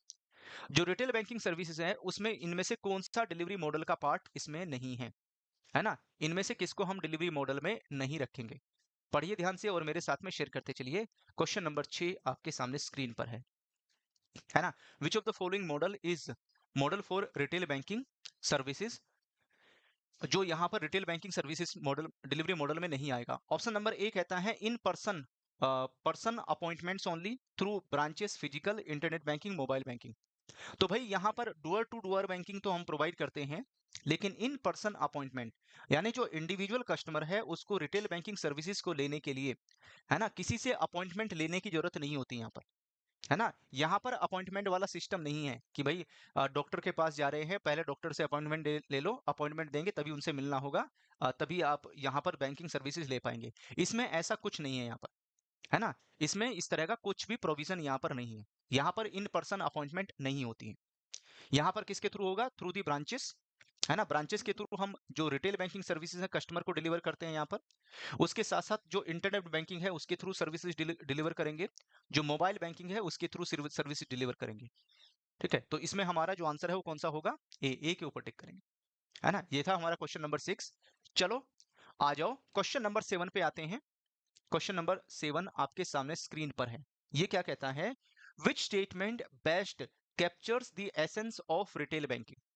इनमें से कौन सी जो स्टेटमेंट है वो यहाँ पर बेस्ट तरीके से कैप्चर करती है ना। Which statement best capture the essence of retail banking, retail banking को इनमें से कौन सी जो स्टेटमेंट है बेस्ट तरीके से डिस्क्राइब करेगी। तो ए बी सी डी हमारे पास में 4 ऑप्शन है। ऑप्शन नंबर ए कहता है retail banking only deal with digital banking and payments. क्या डिजिटल बैंक, जो रिटेल बैंकिंग और डिजिटल पेमेंट और डिजिटल बैंकिंग और रिटेल, जो डिजिटल बैंकिंग और पेमेंट उनको ही डील करता है। Retail banking is limited to providing services to individual customers. C, retail banking encompasses multiple product and cater to both individual and non-individual customer groups. D कहता है retail banking focuses strictly on asset product and avoid liabilities product. इसमें से किसके ऊपर tick करेंगे। तो भाई यहाँ पर सोनली डील करेगा डिजिटल एंड बैंकिंग पेमेंट्स के ऊपर, रॉन्ग है, गलत है यहाँ पर, है ना। तो ओनली शब्द यूज होने, है ना, कि सोनली, सोनली का मतलब है ओनली इसी के ऊपर, है ना? ऐसा नहीं है। अदर भी जो सर्विसेज है उनके ऊपर फोकस रहता है। ब्रांच के थ्रू भी हम रिटेल कस्टमर को सर्विसेज डिलीवर करते हैं। Retail banking is limited to providing services to individual customer, है ना? भाई यहाँ पर इंडिविजुअल कस्टमर भी और नॉन इंडिविजुअल कस्टमर, जो छोटे बिजनेस है, स्मॉल बिजनेस है, माइक्रो बिजनेसेस है, उनको भी हम प्रोवाइड करते हैं। ऐसा नहीं है कि हम ओनली इंडिविजुअल कस्टमर को ही कैटर करेंगे यहाँ पर। तो हम, है ना, ये भी मतलब ऐसा नहीं है कि option number A option number be completely wrong है। यहाँ पर कंप्लीटली रॉन्ग नहीं है। यहाँ पर हमें क्या करना है, मोस्ट अप्रोप्रिएट आंसर को टिक करना है। तो retail banking multiple product cater करता है individual non individual customer group को, यहाँ पर जिसमें इंडिविजुअल कस्टमर भी आ जाते हैं, स्मॉल एंड जो माइक्रो एंड स्मॉल बिजनेसेस भी यहाँ पर आ जाते हैं, छोटे छोटे बिजनेस, और हाई नेटवर्थ इंडिविजुअल भी इसमें आ जाते हैं। चलिए, उसके बाद में retail banking focuses strictly on asset product and avoids liability product. कि भाई रिटेल बैंकिंग में ओनली एसेट प्रोडक्ट, है ना, जैसे हम कस्टमर को होम लोन दे रहे हैं, पर्सनल लोन दे रहे हैं, व्हीकल लोन दे रहे हैं, क्रेडिट कार्ड दे रहे हैं, कि ये जो लायबिलिटी प्रोडक्ट है सिर्फ उन्हीं के ऊपर फोकस करते हैं, क्या ऐसा है? नहीं। यहाँ तो हम डिपॉजिट प्रोडक्ट भी कस्टमर को ऑफर करते हैं। कस्टमर का current account, saving account, FD, RD, इस तरह के जो अकाउंट्स हैं वो भी हम यहाँ पर ओपन करते हैं। ठीक है, तो डी ऑप्शन भी हमारा रॉन्ग हो जाएगा। इसमें हम किसके ऊपर, सी के ऊपर टिक करेंगे। ये था हमारा क्वेश्चन नंबर 7। और आते हैं हम लोग अब क्वेश्चन नंबर 8 पर। क्वेश्चन नंबर 8 क्या होगा, है ना? क्वेश्चन नंबर 8,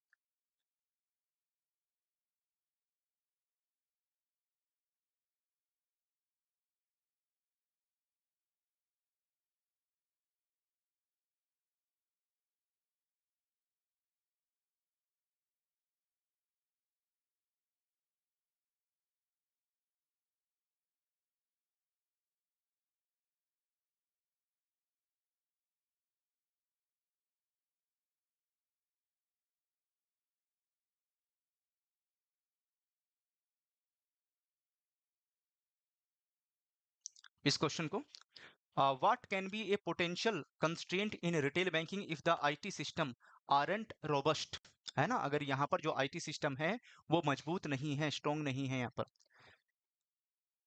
है ना? what can be potential constraint in retail banking, अगर यहाँ पर बैंक का जो IT सिस्टम है मजबूत नहीं है ना? बड़ी प्रॉब्लम होगी, बड़ी दिक्कत होगी, क्योंकि यहाँ पर आईटी सिस्टम का स्ट्रांग होना, मजबूत होना बहुत जरूरी है रिटेल बैंकिंग के लिए, क्योंकि यहाँ पर आप लार्ज नंबर ऑफ कस्टमर को डील कर रहे हैं। और जब लार्ज नंबर ऑफ कस्टमर को आप डील करेंगे ना यहाँ पर, तो उस टाइम पर उनके डेटा को मैनेज करना इतना आसान काम नहीं है। It is not a easy task. तो difficulty in managing large number of client यहाँ पर, तो उसके लिए आपका आईटी सिस्टम स्ट्रांग होना बहुत जरूरी है यहाँ पर। ठीक है, तो मोस्ट अप्रोप्रिएट आंसर को टिक करने की बात आ रही है, तो हम किसके ऊपर, डी के ऊपर टिक करेंगे। डी हमारा करेक्ट आंसर हो जाएगा। चलो बढ़ेंगे हम लोग आगे। उसके बाद में नेक्स्ट आ रहा है हमारा क्वेश्चन नंबर 9। अगर आप क्वेश्चन नंबर 9 को देखेंगे, क्वेश्चन नंबर 9 क्या कहता है, why are banks encouraging clients to use distribution channels like ATM, mobile और इंटरनेट बैंकिंग। तो एस इस क्वेश्चन में अगर आप देखेंगे, और 4 ऑप्शन हमारे पास में है। ऑप्शन नंबर ए क्या कहता है, to make banking more essential to all. B, to ensure that banks have a monopoly in the digital space. C, to reduce cost associated with the maintaining branches and handling lower value transactions. And option number D, to increase delinquencies in unsecured loans. तो जब आप client की बात करते हैं, है ना, जो बैंक्स हैं वो क्लाइंट को क्यों अनकरेज करते हैं यहाँ पर कि वो ATM, mobile banking, internet banking इनका यूज करें, क्योंकि यहाँ पर जो कॉस्ट है वो काफी रिड्यूस हो जाती है बैंक की, है ना, बैंक की कॉस्ट काफी कम हो जाती है। तो जो जो भी स्मॉल ट्रांजेक्शन्स होती हैं, बैंक वहां पर कस्टमर को रेफर करता है कि आप जो अल्टरनेटिव चैनल हैं, जैसे एटीएम है, मोबाइल बैंकिंग, इंटरनेट बैंकिंग, आजकल मोबाइल एप्लीकेशन बैंकिंग आ गई हैं, उसका इस्तेमाल करें, उसका यूज करें। वहां पर बैंक की कॉस्टिंग कम है, खर्चा कम है, क्योंकि वहां पर सारा काम कस्टमर खुद से ही कर लेता है। ब्रांच में जाएगा तो वहां पर स्टाफ होगा, इंफ्रा होगा, है ना, बैंक के जो रिसोर्सेस हैं में क्या होने लगा है, वहां पर पासबुक प्रिंटिंग कायोस्क लगा दिए गए हैं। कस्टमर आता है, अपने पासबुक रखता है, प्रिंट कराता है, चला जाता है। ठीक है, वहां पर सारा काम अब ऑटोमेटिक है, तो किसी स्टाफ का उसमें इन्वॉल्वमेंट अब नहीं रहा, है ना, किसी स्टाफ का जो इन्वॉल्वमेंट है उसमें नहीं है अब। तो इसमें हम सी के ऊपर टिक करेंगे। सी हमारा करेक्ट आंसर होगा इस क्वेश्चन को लेकर। चलिए मूव करेंगे हम लोग आगे, एंड नेक्स्ट क्वेश्चन की तरफ हम लोग बढ़ेंगे। यहाँ पर अगला क्वेश्चन क्या कहता है, क्वेश्चन नंबर 10, क्वेश्चन नंबर 10 हमारे सामने स्क्रीन पर आ रहा है। यहाँ पर ये क्वेश्चन क्या कहता है, यहाँ पर what can a sudden loss of trust in a bank lead to. इनमें से बैंक में जो ट्रस्ट लूज हो सकता है एकदम से, किस वजह से हो सकता है? ऑप्शन नंबर ए कहता है इंक्रीज इंटरेस्ट रेट, अगर इंटरेस्ट रेट बढ़ेंगे यहाँ पर, sudden inflow of retail deposit, A bank run resulting in collapse of the bank, a sudden demand for credit card receivables. तो यहाँ पर जो बैंक रन शब्द यूज किया गया है ना, तो इससे आप पहचान सकते हैं ऑप्शन को। तो बैंक रन का मतलब क्या होता है? कई बार ऐसा होता है बैंक को लेकर मार्केट में कोई नेगेटिव रिमोर्स फैल गया, कोई नेगेटिव न्यूज आ गई, है ना, या बैंक में कोई किसी तरह का फ्रॉड हो गया यहाँ पर, ठीक है, या बैंक को लेकर जो ओपिनियन है वो नेगेटिव हो गए यहाँ पर, तो बैंक का जो ट्रस्ट है मार्केट में लूज हो जाता है। और ऐसे केस में कस्टमर जिन्होंने बैंक में पैसा डिपॉजिट किया हुआ होता है, वो लंबी लंबी लाइनें लगाकर खड़े हो जाएंगे, है ना। क्या बैंक के पास ब्रांच में इतना पैसा रहता है कि सभी कस्टमर को विड्रॉल करा दें? नहीं, ब्रांच में इतना पैसा नहीं रहता है कि सभी कस्टमर को विड्रॉल करा दें। तो ऐसे केस में बैंक के पास इतना पैसा नहीं होता, तो ऐसे केस में यहाँ पर जो बैंक है वो बैंक रन वाली सिचुएशन में पहुंच जाता है और बैंक के कोलैप्स होने का जो चांसेस हैं वो यहाँ पर बढ़ जाते हैं। हेलो एवरीवन, कैसे हैं आप सभी? ऑफिसर्स अडल्ट के ऑफिशियल यूट्यूब चैनल में आप सभी का वेलकम है। जितने भी एस्पिरेंट्स कैंडिडेट हमारे साथ में कनेक्ट हो गए हैं, भाई सभी को गुड इवनिंग और आप सभी का वेलकम है। लक्ष्य जीआईबी में 2024 की ये सीरीज चल रही है, जिसका टारगेट है कि मई 2024 में जो आपका एग्जाम है, एग्जाम आपका फर्स्ट अटेम्प्ट सिंगल टाइम में क्लियर होना चाहिए। तो retail banking and wealth management की मोस्ट इंपोर्टेंट क्वेश्चंस की जो सीरीज है वो अभी से हमने आपके लिए स्टार्ट कर दी है, जिसमें मॉड्यूल ए के वेरी इंपोर्टेंट क्वेश्चंस आपके साथ में डिस्कस कर रहे हैं। आज हम बात करने वाले हैं क्लास नंबर 3 को लेकर, ठीक है।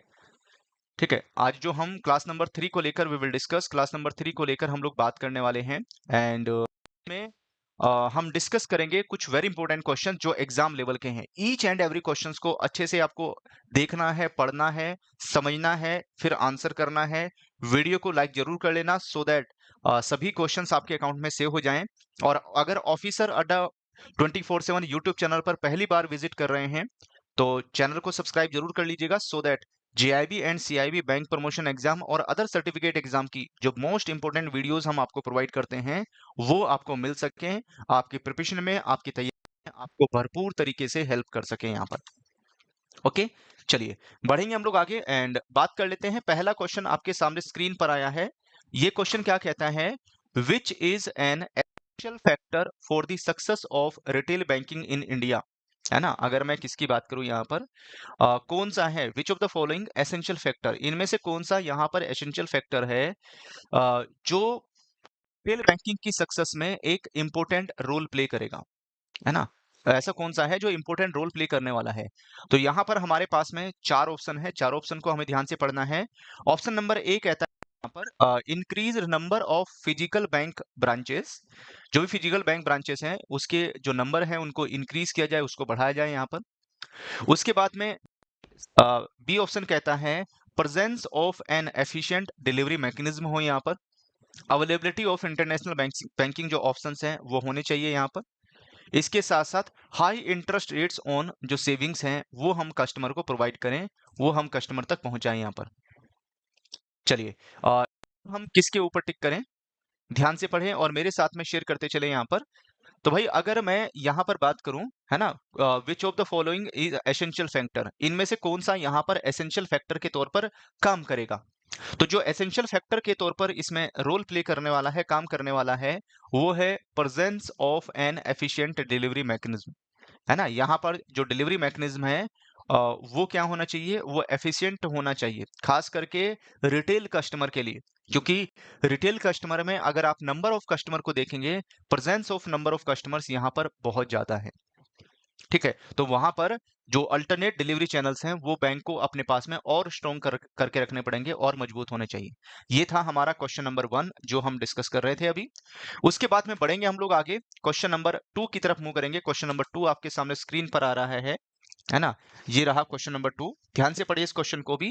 What is essential for banks to enhance the customer experience, customer experience को एनहांस करने के लिए यहाँ पर बैंक के पास में क्या एसेंशियल है, क्या बैंक को क्या यहाँ पर अच्छा करना होगा, किस चीज के ऊपर फोकस करना पड़ेगा यहाँ पर, है ना, किस चीज के ऊपर फोकस करना पड़ेगा? ऑप्शन नंबर ए कहता है differentiating their basic product, B कहता है offering services only during banking hours. C कहता है making services available according to customer demands. And D कहता है इंक्रीजिंग फिजिकल ब्रांचेस। यहाँ पर ए बी सी डी में से किसके ऊपर टिक किया जाए? तो चारों को ध्यान से पढ़ेंगे, बताओ मुझे किसके ऊपर टिक करेंगे। तो what is essential for the banks? Bank के लिए यहाँ पर एसेंशियल क्या है? To enhance the customer experience, so that यहाँ पर जो कस्टमर एक्सपीरियंस है उसको एनहांस किया जा सके, कस्टमर एक्सपीरियंस को और अच्छा कर सके। तो यहाँ पर कस्टमर की जो डिमांड है, कस्टमर की डिमांड के अकॉर्डिंग अगर हम उसको सर्विसेज अवेलेबल कराते हैं, उसके अकॉर्डिंग हम उसको सर्विसेज प्रोवाइड करते हैं। अगर मान लेते हैं किसी कस्टमर को सर्विसेज बैंक ब्रांच के थ्रू चाहिए, तो कस्टमर के लिए बैंक ब्रांच अवेलेबल होनी चाहिए, है ना। अगर बैंक बैंक ब्रांच अवेलेबल नहीं है तो वहां पर हमारा बीसीबीएफ, है ना, बैंकिंग करस्पॉन्डेंट बिजनेस फैसिलिटेटर कम से कम होना चाहिए वहां पर। उसके बाद में अगर किसी कस्टमर को इंटरनेट बैंकिंग के थ्रू सर्विस चाहिए तो उसको हम इंटरनेट बैंकिंग के थ्रू अवेलेबल कराएं। किसी कस्टमर को एटीएम के थ्रू चाहिए तो हम उसको एटीएम अवेलेबल कराएं। किसी कस्टमर को यहाँ पर, है ना, किसी और चैनल।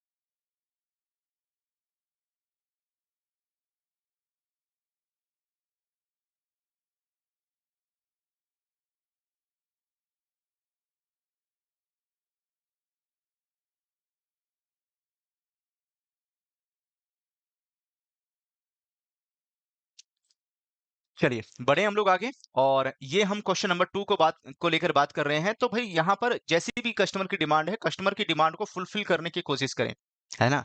जैसे ऑफिसर अड्डा 24/7 की तरफ से आप सभी की जो डिमांड, जैसी जैसी आपकी डिमांड आती है तो हम आपकी डिमांड को फुलफिल करने की कोशिश करते हैं। जो भी आप डिमांड करते हैं, ठीक है, जैसी भी आप डिमांड करते हैं तो हमारी तरफ से पूरी कोशिश की जाती है कि आपकी डिमांड को फुलफिल करें, ठीक है। और तो इसी तरीके से जो बैंक है, बैंक को भी यहाँ पर बोला गया है कि अगर अपने कस्टमर एक्सपीरियंस को अच्छा करना है तो कस्टमर की डिमांड को फुलफिल करें। ओके, चलिए तो इसमें हम किसके ऊपर, सी के ऊपर टिक करेंगे। सी हमारा करेक्ट आंसर होगा।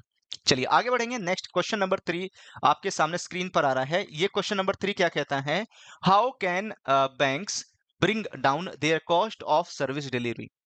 बैंक अपनी सर्विस डिलीवरी की जो कॉस्ट है उसको मिनिमाइज कैसे कर सकते हैं, उसको कम कैसे कर सकते हैं? यहाँ पर किस चीज के ऊपर फोकस करना चाहिए, है ना, किस चीज के ऊपर फोकस करना चाहिए सो दैट अपनी जो कॉस्ट है उसको डाउन कर सके? यहाँ पर ऑप्शन नंबर ए कहता है bye avoiding the use of technology, है ना, जो टेक्नोलॉजी है उसके यूज को यहाँ पर अवॉइड करें। बी कहता है by reducing their number of product. C कहता है by improving operational efficiency. And D कहता है बाय रिड्यूसिंग स्टाफ ट्रेनिंग। यहाँ पर ओके, तो इसमें से किसके ऊपर टिक करें हम लोग? तो भाई यहाँ पर हमारा जो आंसर है वो कौन सा होगा?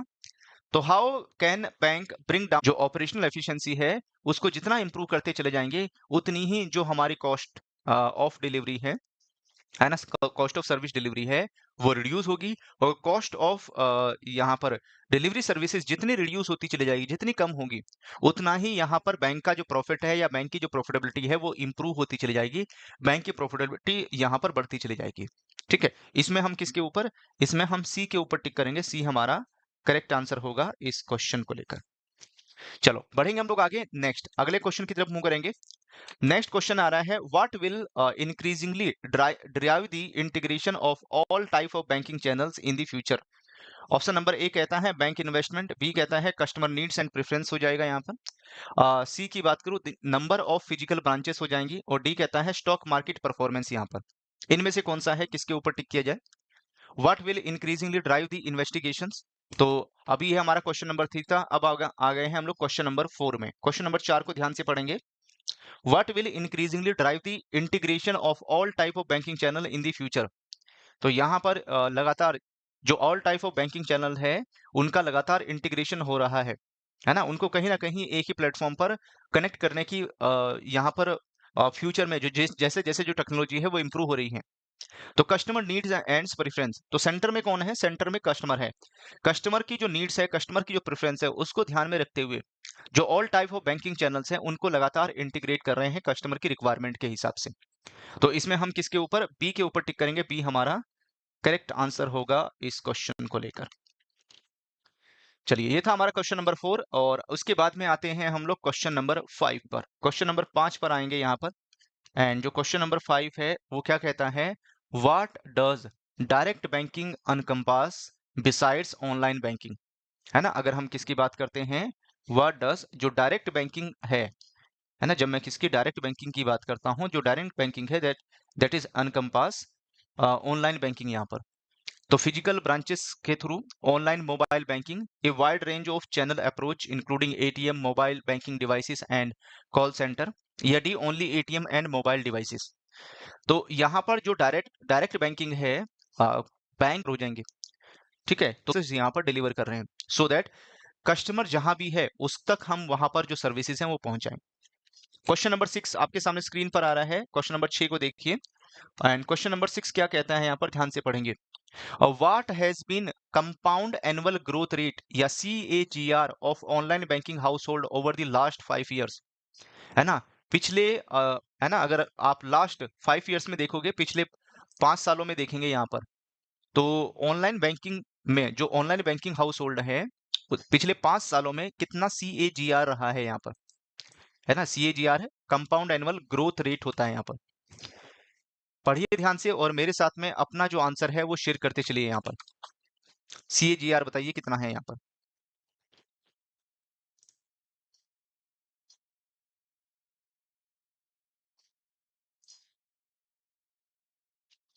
तो CAGR compound annual growth rate, है ना, इसका मेजरमेंट कैसे करेंगे यहाँ पर? जो भी इन्वेस्टमेंट है ना, जो इन्वेस्टमेंट है average annual growth rate over a given period, है ना, जो भी यहाँ पर दिया गया समय है, दिया गया जो टाइम पीरियड है, उसमें कैलकुलेशन किया जाता है इसका। ठीक है, इसको यहाँ पर कैलकुलेट करेंगे। तो ending investment amount divided by start amount, and जो 1 divided by number of years में से -1 कर देंगे, तो उससे कैलकुलेट होकर आ जाएगा CAGR। CAGR का कैलकुलेशन यहाँ पर इससे होता है। तो अगर इसका फॉर्मूला आप देखना चाहते हैं तो मैं फॉर्मूला भी इसका आपको दिखा देता हूं एक बार। ठीक है, अगर आप इसका फॉर्मूला देखना चाहते हैं तो फॉर्मूला भी आपके सामने स्क्रीन पर है। ठीक है, तो CAGR का फॉर्मूला क्या रहेगा? Ending value divided by beginning value, है ना, 1 पावर नंबर ऑफ ईयर्स -1, और 100 से मल्टीप्लाई करेंगे तो परसेंटेज कैलकुलेट होकर आ जाएगा। तो यहाँ पर ओवर 20%, है ना, 20% से ज्यादा है, तो इसमें हम किसके ऊपर? डी के ऊपर टिक करेंगे। डी हमारा करेक्ट आंसर हो जाएगा इस क्वेश्चन को लेकर, है ना। यहाँ पर हम किसके ऊपर? डी के ऊपर टिक करने वाले हैं। चलिए बढ़ेंगे हम लोग आगे। इस क्वेश्चन को देखिए, ये क्वेश्चन यहाँ पर क्या कहता है, इस क्वेश्चन को पढ़ेंगे और आंसर निकालने की कोशिश करेंगे। What is crucial for the success of retail banking in term of product offering? जो भी हम कस्टमर को प्रोडक्ट ऑफर कर रहे हैं, है ना, जो भी हम कस्टमर को यहाँ पर ऑफर कर रहे हैं, अगर उसको हमें और यहाँ पर सक्सेस करना है और उसको मजबूत करना है, तो इसके लिए किन चीजों के ऊपर फोकस करना पड़ेगा? कहाँ पर ध्यान देने की जरूरत है बैंक को, है ना, किन चीजों के ऊपर फोकस करना पड़ेगा? तो व्हाट इज क्रूशियल, इंपोर्टेंट क्या है अगर रिटेल बैंकिंग में सक्सेस चाहिए कि, है ना, जो प्रोडक्ट ऑफरिंग है, क्या प्रोडक्ट ऑफरिंग हमें कस्टमर को प्रोवाइड करनी पड़ेगी यहाँ पर? एंड इसमें हम एक ऑप्शन और लगा देते हैं, है ना, एक ऑप्शन इसमें हम और, अच्छा एक और ऑप्शन है यहाँ पर, and that is D. D जो ऑप्शन है वो भी है इसमें। तो भाई यहाँ पर appropriateness of the product and services for the customer, जो कस्टमर है उसके लिए जो अप्रोप्रिएट प्रोडक्ट है वो कस्टमर को ऑफर किया जाए। यहाँ पर अप्रोप्रिएट जो प्रोडक्ट है वो कस्टमर के लिए होना चाहिए।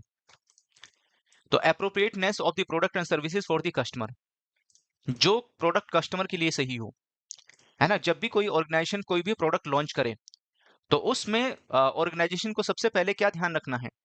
ऑर्गेनाइजेशन को सबसे पहले ये ध्यान रखना है कि जो भी प्रोडक्ट हम लोग ऑफर कर रहे हैं वो बैंक की रिक्वायरमेंट के हिसाब से नहीं होना चाहिए, या कौन सा जो प्रोडक्ट है हम सही अच्छे से इजीली यहाँ पर डिलीवर कर सकते हैं, या कौन सा प्रोड्यूस करना हमारे लिए आसान हो जाएगा। इन बातों के ऊपर कभी नहीं सोचना ऑर्गेनाइजेशन को, है ना। ऑर्गेनाइजेशन को हमेशा ध्यान रखना है, जब भी कोई प्रोडक्ट या सर्विसेज लॉन्च करेंगे तो सेंटर में कस्टमर को रखेंगे, ठीक है। फिर कस्टमर की डिमांड क्या है, कस्टमर की प्रॉब्लम क्या है, कस्टमर की रिक्वायरमेंट क्या है, उसको समझेंगे। उसके हिसाब से जो भी प्रोडक्ट एंड सर्विसेज है डिजाइन करेंगे यहाँ पर। चाहे उस प्रोडक्ट या सर्विसेज को डिजाइन करने में ऑर्गेनाइजेशन को कितनी ही डिफिकल्टी आए, कितनी ही R&D करनी पड़े, है ना, कितनी ही उसको प्रोड्यूस करने की कॉस्ट आए, उससे कोई मतलब नहीं होता, है ना। उससे कोई मतलब नहीं है। कस्टमर की अगर रिक्वायरमेंट फुलफिल हो रही है, कस्टमर की डिमांड पूरी हो रही है, तो प्रोडक्ट अच्छा है ना। और वरना कंपनी, ऑर्गेनाइजेशन, बैंक कितना ही अच्छा प्रोडक्ट बना लो, अगर वो कस्टमर की रिक्वायरमेंट को फुलफिल नहीं कर रहा है, ठीक है, वो बेकार है ना। ऑर्गेनाइजेशन के पॉइंट ऑफ व्यू से हो सकता है बहुत अच्छा हो, बहुत कुछ किया गया हो, बहुत कुछ R&D की गई हो उसमें, है ना, बहुत मेहनत की गई हो, बहुत पैसा लगाया गया हो, लेकिन अगर वो कस्टमर की डिमांड रिक्वायरमेंट को फुलफिल नहीं कर रहा है, तो बेकार है, किसी काम का नहीं, ठीक है। तो यहाँ पर appropriateness of product and service for the customer, that is very important. तो इसमें हम किसके ऊपर, सी के ऊपर फोकस करेंगे। सी हमारा करेक्ट आंसर हो जाएगा। चलिए आगे बढ़ेंगे हम लोग, नेक्स्ट क्वेश्चन नंबर 8 पर आते हैं। क्वेश्चन नंबर 8 आपके सामने स्क्रीन पर है, इस क्वेश्चन को देखिए। What does the pricing in retail banking indicate about the product and services. जब मैं प्रोडक्ट एंड सर्विसेज की बात करता हूं रिटेल बैंकिंग में, तो वो इनमें से किस चीज को इंडिकेट करता है यहाँ पर, है ना। प्राइसिंग, प्राइसिंग का मतलब क्या होता है, जैसे हमने कस्टमर को लोन दिया और कस्टमर से हम जो रेट ऑफ इंटरेस्ट चार्ज कर रहे हैं यहाँ पर, वो प्राइसिंग है ना। कस्टमर से हम डिपॉजिट एक्सेप्ट कर रहे हैं, सेविंग अकाउंट, FD RD में हम कस्टमर को इंटरेस्ट पे कर रहे हैं, तो वो प्राइसिंग है यहाँ पर, ठीक है। एक कस्टमर लोन में कस्टमर के पॉइंट ऑफ व्यू से और डिपॉजिट में बैंक के पॉइंट ऑफ व्यू से, लेकिन दोनों जगह प्राइसिंग है यहाँ पर। तो pricing in retail banking indicate about the product and services. तो यहाँ पर भी हम किसके ऊपर टिक करेंगे, तो आंसर पहले ही आ रहा है,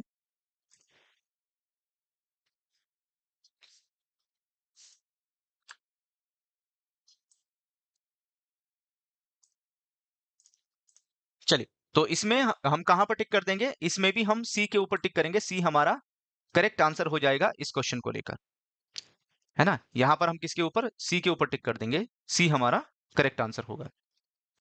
दे are heavily weighted against the retail customer as a group. Okay, तो यहां पर ऑप्शन नंबर जो सी है क्वेश्चन नंबर 8 में, ऑप्शन नंबर सी के ऊपर हम लोग टिक करेंगे। ऑप्शन नंबर सी हमारा करेक्ट हो जाएगा। They are heavily weight against retail customer as a group, है ना। तो यहाँ पर जो रिटेल कस्टमर है, रिटेल कस्टमर को ध्यान में रखते हुए हमें जो प्राइसिंग है, रिटेल जो भी प्रोडक्ट एंड सर्विसेज हम कस्टमर को ऑफर कर रहे हैं, वो हमें यहाँ पर सेट करनी। सी करेक्ट आंसर होगा। चलिए बढ़ेंगे हम लोग आगे क्वेश्चन नंबर 9 की तरफ। क्वेश्चन नंबर 9 ये हो जाएगा यहाँ पर, how is the credit scoring model primarily used in the banking, है ना। अगर आप बैंकिंग में देखोगे, है ना, बैंकिंग में देखोगे, जो क्रेडिट स्कोरिंग मॉडल है वो यहाँ पर किस तरीके से इस्तेमाल किया जाता है, उसको किस तरीके से यूज करेंगे। ऑप्शन नंबर ए कहता है as a marketing tool to advertise new product. B कहता है as a statistical technique to predict the behaviour of new applicants based on the existing borrower. C कहता है a direct way to increase interest rates. And D कहता है as the only tool for accepting और rejecting loan applications. यहाँ पर तो जब हम किसके क्रेडिट स्कोरिंग मॉडल की बात करते हैं यहाँ पर, है ना, जब हम किसकी क्रेडिट स्कोरिंग मॉडल की बात करते हैं, तो इसमें हमारा आंसर कौन सा होगा।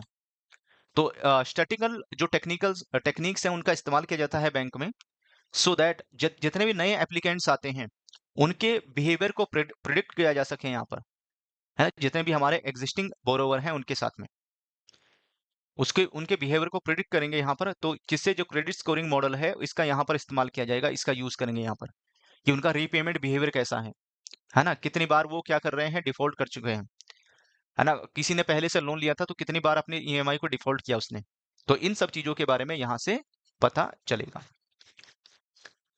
चलो आगे बढ़ते हैं उसके बाद में, next question number 10, question number 10 आपके सामने स्क्रीन पर है। क्वेश्चन क्या कहता है, why have penalties been levied on banks by regulators.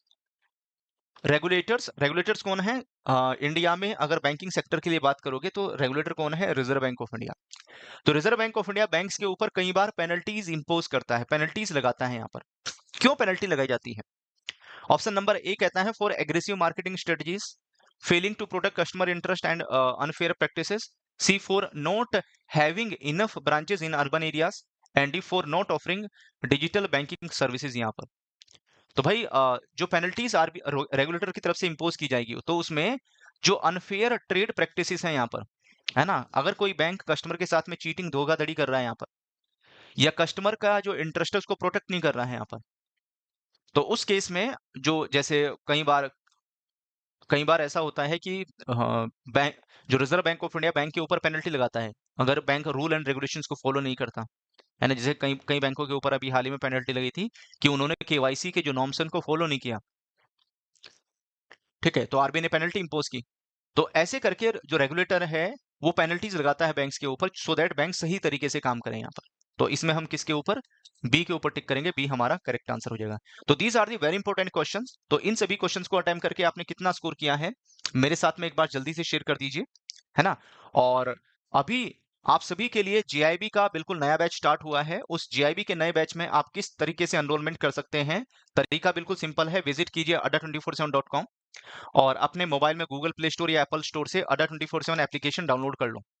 और जैसे डाउनलोड करोगे एग्जाम कैटेगरी में जीआईबी सीआईबी के ऊपर क्लिक कर लीजिए। जीआईबी सीआईबी के ऊपर क्लिक करने के बाद में जीआईबी मई 2024 के ऊपर क्लिक करो। जैसे आप यहां पर क्लिक करते हैं, ठीक है, तो लक्ष्य जीआईबी फाउंडेशन बैच, है ना। Basic to advance level foundation तो नाम है, लेकिन यहां पर बेसिक से एडवांस लेवल की आपको प्रिपरेशन करवाई जाएगी, तैयारी कराई जाएगी। चारों पेपर पीपीबी, आईआईएफएस, एएफएम एंड आरबीडब्ल्यूएम बिल्कुल नया बैच स्टार्ट हुआ है और ये बैच आपको जीआईबी के महापैक 2.0 भी मिल जाएगा, ठीक है। जीआईबी के महापैक 2.0 में एनरोलमेंट करना, है ना, ज्यादा बेटर होता है, क्योंकि यहाँ पर जब तक आपके महापैक की वैलिडिटी है तब तक आपको यहाँ पर, है ना, तब तक आपको यहाँ पर क्या होगा, तब तक आपको यहाँ पर बेनिफिट्स मिलते चले जाएंगे।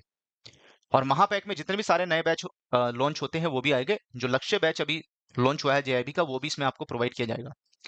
तो इसमें सिंपली आपको क्या करना है, बाय नाउ के ऊपर क्लिक करना है और बाय नाउ के ऊपर क्लिक करके यहाँ पर, है ना, जो कोड है Y195 ये टाइप करना है, अप्लाई के ऊपर क्लिक कर देना है। मोर देन 23,000 का डिस्काउंट मिलेगा। 6898 में पूरा जीआईबी का महापैक 2.2 आपको मिल जाएगा।